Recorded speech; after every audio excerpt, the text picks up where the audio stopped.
नमस्कार, जय हिंद प्यारे साथियों मैं आकाश आप सबका एक बार फिर से स्वागत करता हूँ जीके जीएस और हिंदी के एक और मोस्ट इंपॉर्टेंट प्रैक्टिस सेशन में। ठीक है, इसमें दोस्तों हम लोगों ने आज केवल हिंदी क्वेश्चंस कवर कराए हैं, जो कि आपके न्यायालय से जो जितने भी संबंधित क्वेश्चन पूछे जा रहे हैं, यानी कि न्यायालय की भाषा से संबंधित, यानी कि कोर्ट की भाषा से संबंधित, तो हम लोगों ने ऐसे ही आप लोगों के लिए टॉप 20 क्वेश्चंस कवर कराए हैं। ठीक है, जिसमें कि हम लोगों ने लगभग 13 या 14 क्वेश्चन जो कि हमारे इससे न्यायालय की शब्दावली से संबंधित है, और 8 या 9 क्वेश्चन मतलब सॉरी वो हम लोगों ने सामान्य हिंदी यानी कि जनरल हिंदी से लिए हैं। ठीक है, जिसमें कि हम लोगों ने विलोम शब्द, पर्यायवाची, मुहावरे, वन वर्ड सब्स्टिट्यूशन ऐसे क्वेश्चंस कवर कराए हैं। ठीक है, तो चलिए हम लोग बिना देरी के शुरू करते हैं आज का अपना इंपॉर्टेंट सेशन।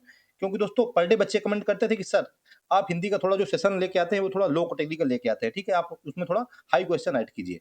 और एसएससी जीडी वाले रोज बताते भी हैं दोस्तों कि हमारे एग्जाम में लगभग पर डे 4 से 5 क्वेश्चन न्यायालय वाले शब्दावली से पूछे जाते हैं। ठीक है, तो अगर आप लोग इस एक सेशन को कंप्लीट करते हैं तो अपने 4 से 5 नंबर पक्के कर लेते हैं। तो चलिए हम लोग बिना देरी के शुरू करते हैं आज का अपना इंपॉर्टेंट सेशन। देखते हैं क्वेश्चन नंबर फर्स्ट। कह रहा है कि जो जन्म से एक वास्तविक मानव होता है, ठीक है, जन्म से यानी कि बाय बर्थ, और अपराध करने की क्षमता रखता है, यानी कि क्राइम करने की क्या रखता है, क्षमता यानी कि कैपेसिटी रखता है। तो कह रहा है कि वह खाली स्थान होता है। वह क्या होता है? वह अवैध कृत्य होता है। नंबर 2 में कह रहा है कि वह कारपोरेट संस्थाएं होती हैं। नंबर 3 में कह रहा है कि वह प्राकृतिक व्यक्ति होता है, यानी कि नेचुरल पर्सन होता है। या नंबर डी में कह रहा है कि वह कानूनी व्यक्ति होता है, यानी कि उसको हम लोग लीगल पर्सन कहते हैं। ठीक है, कानूनी व्यक्ति को। तो दोस्तों वह होता है प्राकृतिक व्यक्ति। ऑप्शन नंबर सी हम लोगों को बिल्कुल राइट आंसर हो जाएगा। ठीक है, प्राकृतिक व्यक्ति यानी कि नेचुरल पर्सन। आप लोग इसको याद रखिएगा, क्योंकि इंग्लिश भी पूछ लेता है तो हम लोग इसमें लिख देते हैं कानूनी व्यक्ति को हम लोग क्या कहते हैं, इसको हम लोग कहते हैं लीगल पर्सन। ठीक है, अवैधकृत, अवैधकृत के भी आगे और क्वेश्चन आएंगे तो ये सब इसमें हम क्लियर कर देंगे। ठीक है, जितने भी शब्दावलियां आएंगी ये इंपॉर्टेंट शब्दावलियां रहेंगी। आप लोग इनको एक एक शब्दावली को अच्छे से अपने दिमाग में सेट कर लीजिएगा। ठीक है, चलिए हम लोग नेक्स्ट क्वेश्चन देख लेते हैं। क्वेश्चन नंबर हमारा सेकंड क्या कहता है। फर्स्ट क्वेश्चन वेरी इंपॉर्टेंट था, आप लोगों ने देखा होगा। अब कह रहा है कि मेंस रिया, इसका हिंदी अर्थ क्या है। मेंस रिया ये दोस्तों न्यायालय से संबंधित शब्द है, यूज होते रहते हैं। तो हमसे कह रहा है कि बताइए इसका हिंदी अर्थ क्या है। पर डे हिंदी अर्थ से आप लोगों को एक या दो क्वेश्चन तो पूछता ही है, तो मैंने भी आप ले लिए हैं। क्या दुष्ट मानसिकता, ये मेंस रिया का हिंदी अर्थ हो जाएगा, या आपराधिक उत्तरदायित्व, या अवैध कृत्य, या अपराध, क्या हो जाएगा। मेंस रिया यानी कि इसका मतलब होता है दुष्ट मानसिकता। ऑप्शन नंबर ए बिल्कुल राइट आंसर हो जाएगा। ठीक है, अपराध करने की इच्छा या मानसिक शक्ति, क्या होता है, अपराध करने की क्या है, इच्छा या मानसिक शक्ति, ये होता है मेंस रिया। इसी को हम लोग कहते हैं दुष्ट मानसिक शक्ति, यानी कि सॉरी क्या, मानसिक स्थिति। इसी को हम लोग क्या कहते हैं, मेंस रिया कहते हैं या दुष्ट मानसिकता कहते हैं। ठीक है ना, ऑप्शन नंबर ए बिल्कुल राइट आंसर हो जाएगा। चलिए हम लोग नेक्स्ट क्वेश्चन देख लेते हैं। क्वेश्चन नंबर थर्ड देखते हैं कि क्या कहता है। क्वेश्चन नंबर थर्ड में कह रहा है कि एक्चुअस रियूस, यानी कि एक्चुअस कहिए या एक्टस कह दीजिए, रिवस, इसका हिंदी अर्थ क्या है। एक्टस रियूस, ऐसा इसको सही प्रोनाउंसिएशन हो जाएगा। क्या हो जाएगा, एक्टस रियूस। क्या है इसका मतलब, दुष्ट मानसिकता। अभी हम लोगों ने बताया दुष्ट मानसिकता को क्या कहते हैं, इसको कहते हैं मेंस रिया। ठीक है, अब कह रहा है कि बताइए एक्ट्यूस रियूस इसको क्या कहते हैं। इसको कहते हैं दोस्तों अवैध कृत्य। ऑप्शन नंबर सी बिल्कुल राइट आंसर हो जाएगा। ठीक है, अवैध कृत्य यानी कि अपराध का वास्तविक कृत्य, यानी कि कोई अपराध कर दे उसको हम लोग कहते हैं वास्तविक कृत्य, यानी कि अवैध कृत्य। ठीक है, अपराध का क्या होता है, वास्तविक कृत्य। इसी को इंग्लिश में क्या कहा जाता है, इंग्लिश में इसको कहा जाता है एक्चुअस रिवर्स। इंपॉर्टेंट है, क्या है, अवैध कृत्य। ठीक है, एक एक क्वेश्चन जो आज मैं लेके आया हूं न्यायालय वाले शब्दावली से, हर एक क्वेश्चन आप लोगों के एग्जाम में 100% पूछे जाने की संभावना रखता है। ठीक है, ऐसा ना हो कि आप लोग इस वीडियो को स्किप कर दें और जब कल एग्जाम देने जाएं तो एग्जाम हॉल में यही क्वेश्चन आपसे पूछ ले। तो आप लोग स्किप नहीं करें, इसको अच्छे से देखें। अब हमसे कह रहा है कि उपद्रव शब्द का अंग्रेजी अर्थ यानी कि मीनिंग है। उपद्रव का अंग्रेजी मीनिंग क्या है, डिस्टर्बेंसेज, वायलेंस, इंडेंजर, या डिस्टर्ब पीस, क्या होगा आप लोग जल्दी से बताइए। मैं देख रहा हूं कि हर एक बच्चा गलत ऑप्शन मतलब कमेंट लगा रहा है, सब वायलेंस वायलेंस बता रहे हैं, लेकिन दोस्तों डिस्टर्बेंसेज ऑप्शन नंबर ए बिल्कुल राइट आंसर हो जाएगा। ठीक है, वायलेंस, वायलेंस क्या होता है, वायलेंस होता है हिंसा। ठीक है ना, न्यायिक शब्दावली है, न्यायालय की शब्दावली है, एक एक इसका बिल्कुल छोटा, यानी कि दोस्तों क्या कहते हैं हम लोग इसका मिनी मतलब मीनिंग इसकी होती है। ठीक है, माइक्रो सेकंड तक हम लोग इसमें चले जाते हैं। ठीक है ना, ऐसा इसको अलग करना होता है। इंडेंजर, इंडेंजर यानी कि खतरा, और डिस्टर्ब पीस यानी कि शांति भंग। ठीक है ना, ये हो जाएगा सबका मतलब। चलिए हम लोग नेक्स्ट देख लेते हैं क्वेश्चन नंबर 5। कह रहा है ऐसा अपराध जो अकेले व्यक्ति द्वारा नहीं किया जा सकता, इसमें कम से कम 2 व्यक्ति शामिल होने चाहिए, खाली स्थान कहलाता है। ऐसा अपराध जिसमें 2 व्यक्ति शामिल होने चाहिए उनको क्या कहते हैं? उसको कहता है बलवा कहता है, दंगा कहते हैं, आपराधिक षड्यंत्र कहते हैं या अवैध सभा कहते हैं। दोस्तों ऑप्शन नंबर सी आपराधिक षड्यंत्र क्या हो जाएगा? बिल्कुल राइट आंसर हो जाएगा। ठीक है? ऐसा अपराध जिसमें कम से कम 2 व्यक्ति यानी कि 2 पर्सन, ओनली 2 पर्सन्स, तो उसको हम लोग क्या कह देते हैं? उसको हम लोग कह देते हैं आपराधिक षड्यंत्र बना रहे हैं किसी भी चीज का। ठीक है? कॉन्स्पिरेसी। चलिए नेक्स्ट देखते हैं क्वेश्चन नंबर 6। कह रहा है कि ऐसा अपराध जो अकेले व्यक्ति द्वारा नहीं किया जा सकता, इसमें कम से कम 5 व्यक्ति शामिल होने चाहिए, खाली स्थान कहलाता है। 5 व्यक्ति वाला क्या कहलाता है? 2 व्यक्ति वाला तो कहलाता था टू पर्सन वाला, वो कहलाता था आपराधिक षड्यंत्र। अब 5 व्यक्ति वाला कहलाता है दंगा। ऑप्शन नंबर बी बिल्कुल राइट आंसर हो जाएगा। ठीक है? दंगा को इंग्लिश में कहा जाता है रायट, यानी कि रियाट भी आप लोग कह दीजिए, RIOT, वेरी इंपॉर्टेंट हो जाएगा। चलिए नेक्स्ट क्वेश्चन देख लेते हैं क्वेश्चन नंबर 7। आप लोग कमेंट करके जरूर बताते रहिए कि आप लोगों ने कौन कौन से ऑप्शन करेक्ट लगाए हैं। ठीक है? और अगर आप लोगों को मेरी मेहनत पसंद आई हो तो दोस्तों वीडियो को एक लाइक जरूर कर देना, और अगर चैनल पर नए हो तो चैनल को सब्सक्राइब कर लेना। ठीक है? क्योंकि दोस्तों यही आप लोगों का हम लोगों के लिए क्या होता है? गुरु दक्षिणा मान लीजिए या उसको कुछ भी मान लीजिए। 7 नंबर क्वेश्चन देखते हैं। कह रहा है कि जब, ये दोस्तों यहाँ पे दंगा यानी कि क्या है कि जब दंगे में घातक हथियारों का प्रयोग किया जाता है तो उसे कहा जाता है। दंगा हो जाए यानी कि 5 से अधिक व्यक्ति होने चाहिए, 5 से कम व्यक्तियों में काम नहीं चलेगा। ठीक है? 5 से अधिक व्यक्ति होंगे तब होगा दंगा। अब कह रहा है कि दंगा हो गया, उसमें हम लोगों ने घातक हथियारों का प्रयोग कर दिया, तो कह रहा है उसे क्या कहा जाता है? उसे बलवा कहा जाता है, उसे सामान्य दंगा कहा जाता है, उसे सशस्त्र दंगा कहा जाता है, या उसे सांप्रदायिक दंगा कहा जाता है? कह रहा है बताइए क्या कहा जाता है? उसको दोस्तों साफ साफ समझ में आ रहा है कि घातक हथियारों को यूज हो रहा है, यानी कि सशस्त्र दंगा, शस्त्र के साथ में दंगा। ऑप्शन नंबर सी बिल्कुल राइट आंसर हो जाएगा। ठीक है? शस्त्र के साथ में हम लोग दंगा करेंगे यानी कि सशस्त्र दंगा। Option number C right answer हो जाएगा। चलिए नेक्स्ट क्वेश्चन देख लेते हैं क्वेश्चन नंबर 8। कह रहा है कि किसी व्यक्ति को अपराध करने के लिए प्रेरित करना, खाली स्थान कहलाता है। अपराध करने के लिए कह रहा है प्रेरित करना क्या कहलाता है? उकसाना कहलाता है, सहायता कहलाता है, साजिश कहलाता है या अवैध उद्देश्य कहलाता है? दोस्तों प्रेरित कर रहा है यानी कि उसको उकसा रहा है। ऑप्शन नंबर ए बिल्कुल राइट आंसर हो जाएगा। ठीक है? उकसाना यानी कि उसको प्रेरित करना। चलिए नेक्स्ट क्वेश्चन देख लेते हैं हम लोग क्वेश्चन नंबर 9। कह रहा है कि इंस्टिगेशन शब्द का हिंदी अर्थ है, इंपॉर्टेंट है, इंस्टिगेशन। बताइए आप लोग, इसको आसानी से इतने लोग बता नहीं पाएंगे। इंस्टिगेशन मीन्स उकसाना हो जाएगा, या इंस्टिगेशन मीन्स सहायता हो जाएगा, या इंस्टिगेशन मीन्स साजिश हो जाएगा, या अवैध उद्देश्य हो जाएगा। इंस्टिगेशन उकसाना, ऑप्शन नंबर ए बिल्कुल राइट आंसर हो जाएगा। ठीक है? सहायता हो जाएगी दोस्तों एडिंग।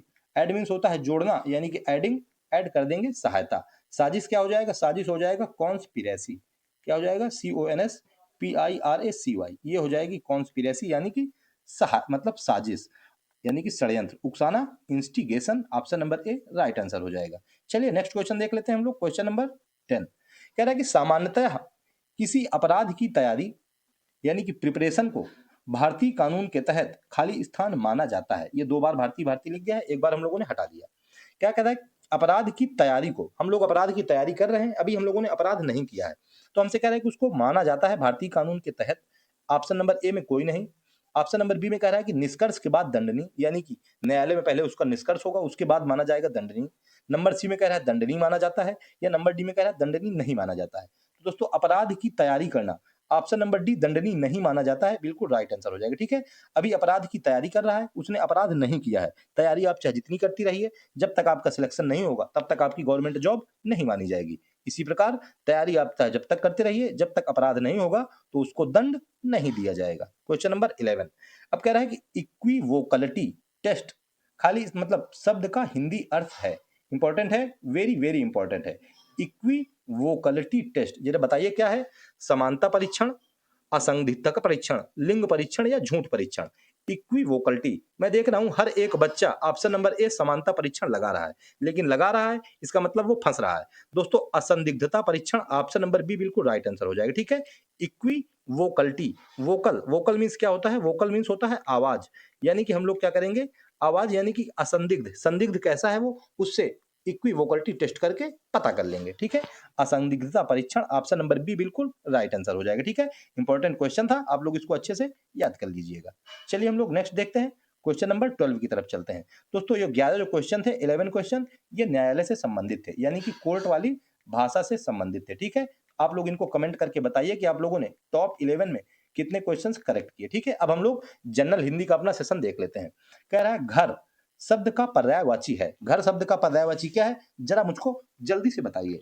विहार, इला, निकेतन या नग। घर शब्द का पर्यायवाची क्या हो जाएगा? घर शब्द का पर्यायवाची हो जाएगा दोस्तों निकेतन। ऑप्शन नंबर सी बिल्कुल राइट आंसर हो जाएगा, ठीक है।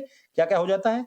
सदन, ये हो जाता है घर का पर्यायवाची। उसके बाद हो जाता है भवन, उसके बाद हो जाता है निकेतन, उसके बाद हो जाता है आलय और अलग अलग। इला, इला क्या होता है? इला होता है दोस्तों पृथ्वी का पर्यायवाची, ठीक है। पृथ्वी का पर्यायवाची क्या होता है? इला होता है। नग, नग का पर्यायवाची होता है पर्वत। चलिए नेक्स्ट देखते हैं क्वेश्चन नंबर 13। कह रहा है भवन शब्द का पर्यायवाची है। भवन शब्द का सही पर्यायवाची क्या है? तो दोस्तों मंदिर हो जाएगा, धाम हो जाएगा, महल या घर हो जाएगा। तो दोस्तों ऑप्शन नंबर डी बिल्कुल राइट आंसर हो जाएगा, ठीक है। भवन शब्द का सही पर्यायवाची क्या हो जाएगा? वो हो जाएगा घर। मंदिर, मंदिर का पर्यायवाची क्या होता है, यानी कि सिनोनिम, वो होता है देवालय, ठीक है। मंदिर यानी कि देव का घर यानी कि देवालय। धाम, धाम का हो जाएगा तीर्थ। तीर्थ स्थल हमको जाना है यानी कि धाम हमको घूमने जाना है, ठीक है। महल, महल का हो जाता है दोस्तों प्रासाद। ये दोस्तों इंपॉर्टेंट है, महल का क्या हो जाता है? प्रासाद, ठीक है, ये याद रखिएगा। चलिए हम लोग नेक्स्ट देखते हैं क्वेश्चन, क्वेश्चन नंबर 14। कह रहा है कि धनवान शब्द का उचित विलोम है। अभी दोस्तों हम लोगों से पर्यायवाची पूछा था, अब हम लोगों से विलोम पूछ रहा है, यानी कि अपोजिट क्वेश्चन हमको बताना है, ठीक है। विलोम यानी कि अपोजिट और पर्यायवाची यानी कि सिनोनिम। तो बताइए धनवान का उल्टा क्या हो जाएगा?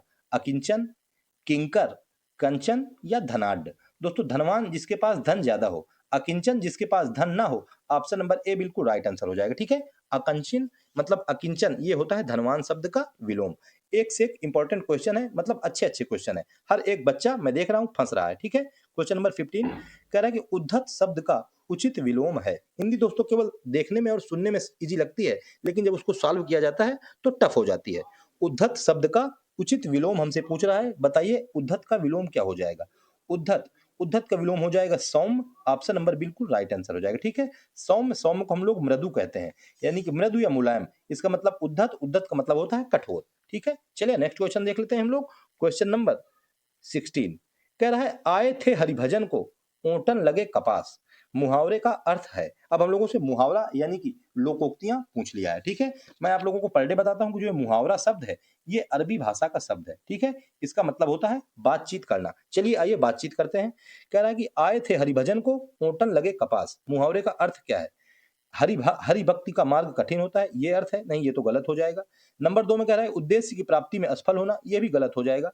नंबर सी में कह रहा है किसी कार्य विशेष की उपेक्षा कर किसी अन्य कार्य में लग जाना, यही राइट हो जाएगा। Option number C right answer हो जाएगा, ठीक है। हरिभजन के लिए आए थे लेकिन कपासों को छीलने लगे, कपास से चावल निकालने लगे। इसी प्रकार किसी दूसरे कार्य के लिए गए थे लेकिन उस कार्य को छोड़ करके किसी दूसरे कार्य में लग गए, ठीक है। Option number C right answer हो जाएगा। चलिए क्वेश्चन नंबर 17 देखते हैं। आजकल ऐसा ही होता है कि बच्चे पढ़ने के लिए मोबाइल उठाते हैं लेकिन पहला शॉर्ट वीडियो देखा उसके बाद दूसरे कार्य में लग जाते हैं, यानी कि रील देखने में ही चालू हो जाते हैं। क्वेश्चन नंबर 17 कह रहा है कि तीर मारना मुहावरे का अर्थ है। तीर मारना, चलिए तीर मार दीजिए। चलाओ ना नैनो से बाण दे। नैनो से बाण नहीं मारना है लेकिन तीर मार देना है। कौन सा ऑप्शन है? कह रहा है कि युद्ध कला में निपुण होना, शिकार करना, बड़ा काम करना या धन कमाना। तो जरा बताइए कि तीर मारना है हम लोगों को, तो तीर का सही अर्थ क्या हो जाएगा? तीर मार दिया है यानी कि बड़ा काम कर दिया है। ऑप्शन नंबर सी बिल्कुल राइट आंसर हो जाएगा, ठीक है। तीर मारना, नैनो से तीर नहीं मारना है, बड़ा काम करके दिखाना है, ठीक है। चलिए नेक्स्ट क्वेश्चन देख लेते हैं हम लोग। क्वेश्चन नंबर हमारा क्या कहता है? क्वेश्चन नंबर नेक्स्ट की तरफ कह रहा है कि वह भाई जो अन्न माता से उत्पन्न हुआ हो, वाक्यांश के लिए एक शब्द हो। हम लोगों को वह तो पता है कि वह भाई जो एक ही माता से उत्पन्न हुआ उसको तो हम लोग कह देते हैं सहोदर, ठीक है, एक ही माता वाला। लेकिन हमसे उसने पूछा है कि जो अन्न माता से उत्पन्न हुआ हो, इस वजह से इंपॉर्टेंट है। तो बताइए कि जो अन्न माता से उत्पन्न हुआ उसको क्या कहते हैं? उसको कहते हैं अन्योदर यानी कि अंत्योदर। ऑप्शन नंबर सी बिल्कुल राइट आंसर हो जाएगा, ठीक है। उसको क्या कहते हैं? उसको कहते हैं अंत्योदर यानी कि अन्योदर, ठीक है। औरस, औरस क्या होता है? यह होता है वैध पुत्र यानी कि लीगल सन। वैध पुत्र होता है उसको कहते हैं औरस। दूरस्थ जो दूर स्थित हो। चलिए नेक्स्ट देखते हैं क्वेश्चन नंबर 19। कह रहा है कि सुंदर हृदय वाला वाक्यांश के लिए एक शब्द है जिसका हृदय सुंदर हो, वेरी वेरी ब्यूटीफुल हार्ट वाला। ठीक है, चलिए तो ब्यूटीफुल हार्ट देखते हैं। अभी नैनो से बाण चलाए गए थे, अब देखते हैं कि हृदय किसका सुंदर है, किसका ब्यूटीफुल हार्ट है। कह रहा है कि सुंदर हृदय वाला वाक्यांश के लिए एक शब्द, इसको क्या कहते हैं? सुहृद, सहोदर, सुहृदय या सुमन, क्या कहते हैं? उसको कहते हैं सुहृद। ऑप्शन नंबर ए, सुहृद। हृद मीन्स हृदय, सु मीन्स सुंदर। जिसका हृदय सुंदर है वही है सुहृद। और सहोदर जो एक ही माता के गर्भ से उत्पन्न हो। और सुमन, सुमन मीन्स होता है फूल, ये हमको पता है। चलिए हम लोग नेक्स्ट क्वेश्चन देख लेते हैं, यानी कि आज का question number last, question number 20। कह रहा है आपका आचरण दूसरों के लिए खाली स्थान हो सकता है। आपका आचरण दूसरों के लिए कैसा हो सकता है? दृष्टांत हो सकता है, ऑप्शन नंबर ए। उदाहरण हो सकता है, ऑप्शन नंबर बी। उसके बाद कह रहा है कि उद्धरण हो सकता है। उसके बाद नंबर 3 कह रहा है कि अनुकरण हो सकता है। तो बताइए कि आपका आचरण दूसरों के लिए क्या हो सकता है? दूसरों के लिए उदाहरण हो सकता है। ऑप्शन नंबर बी बिल्कुल राइट आंसर हो जाएगा। ठीक है, example, it's an example for others. ठीक है ना, तो ऐसा काम करिए कि आप लोग एग्जाम्पल बन जाइए दूसरों के लिए। ठीक है, ऐसा काम तभी होगा जब मेहनत से पढ़ाई करेंगे, अपनी नौकरी ले लेंगे, तो दूसरों के लिए क्या बन जाएंगे? उदाहरण बन जाएंगे। ठीक है, तो ये था दोस्तों आज का हिंदी का टॉप 20 क्वेश्चंस का रैपिड फायर के रूप में हम लोगों का प्रैक्टिस सेशन, जो कि मुझको उम्मीद है कि आप लोगों को पसंद आया होगा, आप लोगों को बहुत ही ज्यादा मजा भी आया होगा। ठीक है, क्योंकि हम लोगों ने आज नए शब्दावली से ऐसे ऐसे क्वेश्चंस कराए हैं जो कि आप लोगों के एग्जाम में डायरेक्ट 100% पूछे जाएंगे। ठीक है, तो दोस्तों आप लोग कमेंट में अब अपना स्कोर मुझको जरूर बताइए, और मेरी तरफ से आप सबके लिए थैंक्स फॉर वॉचिंग। ठीक है, तो ठीक है दोस्तों, मिलते हैं अब नेक्स्ट वीक, मतलब मैथ के नेक्स्ट सेशन में। तब तक के लिए जय हिंद, जय श्री राम।